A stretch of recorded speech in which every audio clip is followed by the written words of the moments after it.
Damos inicio a este devocional leyendo el Salmo número 1, que mi Biblia tiene por título Los Salmos del Génesis, Salmos del Hombre y la Creación, el Árbol de la Vida. Dice: ¿qué deleite reciben los que siguen los caminos de Dios? No andarán al paso de los malvados, ni compartir el camino del pecador, ni ser encontrado sentado en el asiento del escarnecedor. Su placer y pasión, permanecer fieles a la palabra de yo soy, meditando día y noche en su verdadera revelación de luz. Estarán firmes como un árbol floreciente plantado por el diseño de Dios, profundamente arraigados por los arroyos de la dicha, dando fruto en todas las épocas de su vida. Nunca se secan, nunca se desmayan, siempre bendito, siempre próspero. Pero cuán diferentes son los malvados. Todo lo que son es polvo en el viento, llevado a la destrucción. Los impíos no soportarán el día del juicio, porque Dios no los defenderá. Nada de lo que hagan tendrá éxito o perdurará por mucho tiempo, porque no tienen parte con los que andan en la verdad. Pero cuán diferente es para los justos. El Señor abrazará sus caminos y abraza sus caminos mientras avanzan, mientras que el camino de los impíos solo conduce a la perdición. Bueno, voy a orar. Padre, te doy gracias en este día maravilloso que tú nos das. Gracias, Señor, por esta palabra, la bendecimos. Gracias por bendecirnos a través de ella. Señor, viene a mi mente cuando leo esta palabra la condición del impío.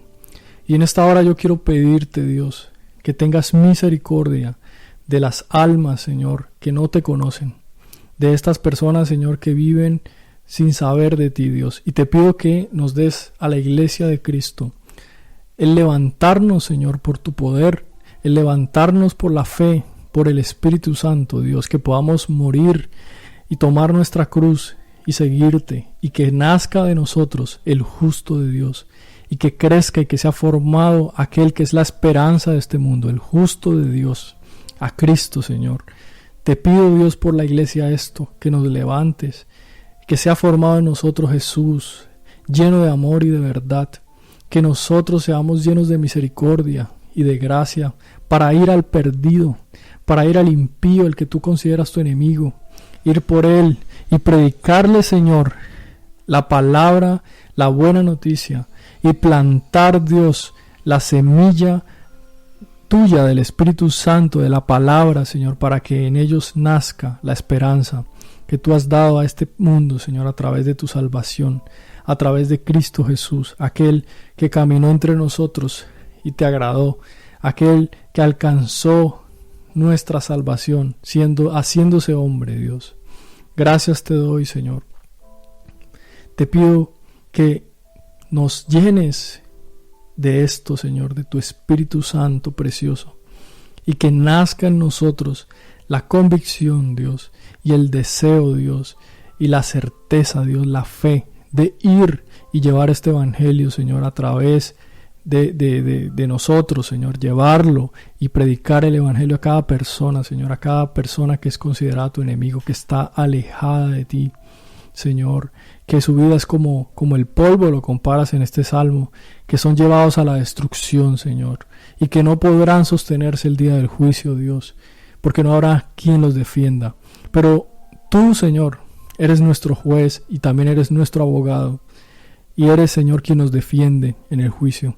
Por eso te pido, Señor, que nos ayudes a que podamos menguar nosotros para que tú crezcas y para que tú seas formado en perfección en nosotros, para ir y llevar el evangelio, para ir y llevar esta buena noticia, Dios, de que tú quieres ser el abogado también de otros, Señor, pecadores también, pero que sean ellos convertidos, Señor, y se conviertan de sus malos caminos de impiedad y se acerquen a ti y te encuentren a ti. Danos esta gracia y que la iglesia en este tiempo por el Espíritu Santo se levante y que podamos salir, Señor, de todo show, de todo enredo en el que estemos hoy en día como iglesia, Señor, de todo envanecimiento, Dios, y podamos volver a la sencillez, al evangelio completo, Señor, a no ser una religión, sino a ser personas que llevan una noticia y que llevan poder y testimonio de salvación. En el nombre de Jesús te lo pido. Amén.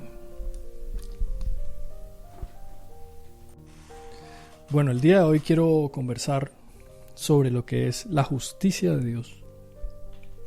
La justicia de Dios es un atributo del carácter de Dios. Él es justo por naturaleza. Y Dios demanda justicia de nosotros. Ahora, la justicia muchas veces es malinterpretada, ¿no? Porque muchos de nosotros entendemos que se trata entonces de hacer cosas, de cumplir una religión o de hacer algo que nos permita o que nos lleve a ser llamados justos delante de Dios. Y lo cierto es que la Escritura revela que el pecado entró en el hombre a través de la transgresión de la ley de un hombre. Pero además, entrando ese pecado, dice que se heredó de generación en generación. Una simiente de maldad en los hombres que nos constituye inclinados o tendientes al pecado. Entonces es algo que está en nuestra naturaleza. Conclusión de esto quiere decir que nuestra naturaleza es injusta, es no dada a la justicia o a obedecer o agradar a Dios, a la ley de Dios, a los estatutos de Dios y a las palabras de Dios. Ahora, es aún más amplio todavía, es mucho más grande, porque resulta que al separarse del hombre de Dios, quedó en absoluto y total desconocimiento de lo que era la ley de Dios y de lo que era cumplir justicia. Ya no podía por naturaleza, pero además desconocía la ley de Dios. Luego, en un momento ya de la línea de tiempo, Dios revela sus leyes a través de Moisés, llama a una nación, le da leyes, le da mandamientos, y ahora estos hombres tienen leyes y, digamos, de cierta forma pueden llevar una vida que, cumpliendo todos estos mandatos de Dios, pueda alcanzar la justicia.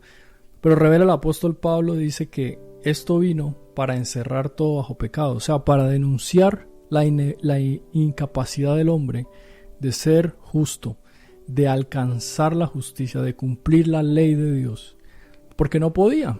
Es una ley que está fundada o basada, o que tiene su inicio desde un corazón de justicia, en este caso Dios, quien es el legislador de todas las cosas del universo. Y ahora el ser humano, evidentemente, al no poder cumplir la ley de Dios, quedaba en evidencia que el problema, que su naturaleza estaba separada de su creador y no era capaz.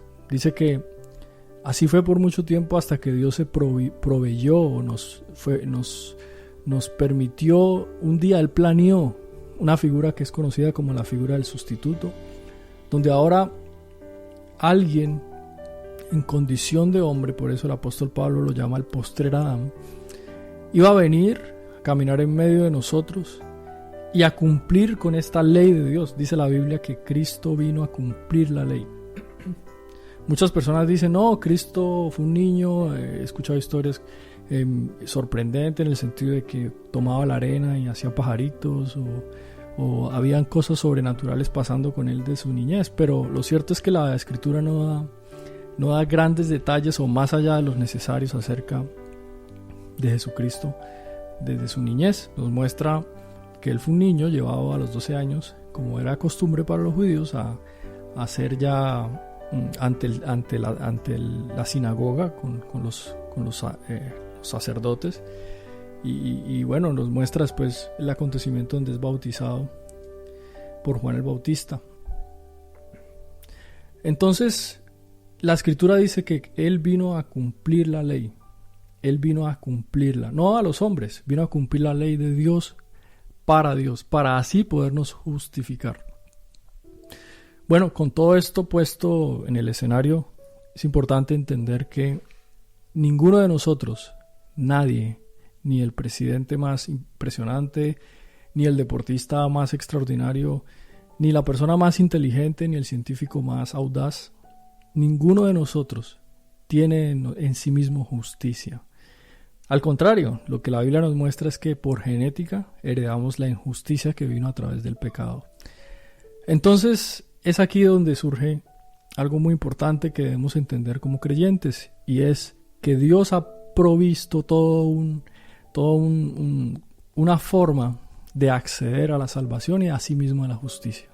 Primeramente vino Él, cumplió la ley, al cumplirla se hace Señor de la ley que cumple, ¿sí?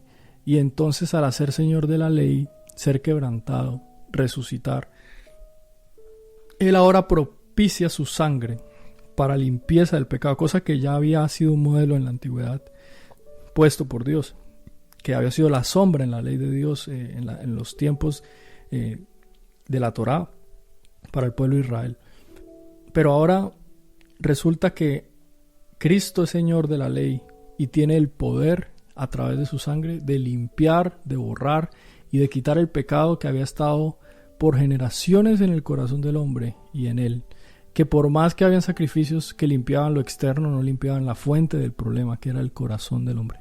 Pero ahora Cristo, a través de su sangre, nos limpia de todo pecado y nos ha dado además el Espíritu Santo, que nos lleva a toda verdad, que nos muestra cuál es el problema, qué es lo que nos pasa, qué es lo que tenemos que nos hace pecar. Y así como una educación personalizada nos va llevando paso a paso y nos va formando, nos va educando y nos va sanando, quitando, limpiando esa naturaleza de pecado que estaba en nosotros. Entonces tiene gran poder el Espíritu Santo porque puede transformarnos de adentro hacia afuera. Pero ¿hacia dónde nos transforma? Nos transforma hacia formar en nosotros al justo de Dios, a Cristo, el Señor, al justo de Dios, aquel que cumplió la ley de Dios, dada por Dios, imposible de cumplir para los hombres pecadores, pero ahora Él como postrer Adán, sin pecar delante de Dios, ahora Señor de la ley, hace un nuevo pacto con nosotros. Nos da promesas mayores y nos da la posibilidad de ser como Él.